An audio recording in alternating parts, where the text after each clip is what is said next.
మనం గుడికి వెళ్ళేటప్పుడు ముందుగా గుడిలో గంటను కొట్టి అప్పుడు దేవుడికి మొక్కుతాం కదా.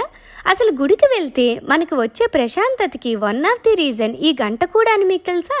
నేను చెప్తా చూడండి, చాలా ఇంట్రెస్టింగ్గా ఉంటుంది. ఇది కేవలం గంట కాదు, సైంటిఫికల్లీ క్యాలిబ్రేటెడ్ స్పిరిచువల్ డివైస్. మన పూర్వీకులు హిందూ దేవాలయాల్లో ఈ గంటని 2 రకాలుగా తయారు చేశారు. కొన్ని గంటలు పంచలోహాలు అంటే 5 మెటల్స్తో, ఇంకొన్ని గంటలు అష్టలోహాలు అంటే 8 మెటల్స్తో గంటలను తయారు చేసేవారు. గంటను కొట్టేటప్పుడు వచ్చే సౌండ్ వేవ్ 432 హెచ్ ఫ్రీక్వెన్సీతో ట్రావెల్ అవుతుంది. అంటే ఇది ఎగ్జాక్ట్గా ఓంకారం నుండి వచ్చే ఫ్రీక్వెన్సీతో మ్యాచ్ అవుతుంది. అంతేకాదు, గంట కొట్టేటప్పుడు వచ్చే వైబ్రేషన్స్ కనీసం 7 సెకండ్స్ వరకు గాలిలో ట్రావెల్ అవుతుంది. సైంటిఫికల్గా ప్రూవ్ అయింది. 7 సెకండ్స్ చాలు మన బ్రెయిన్ కామ్ అండ్ మెడిటేషన్ స్టేట్లోకి ఎంటర్ అవ్వడానికి.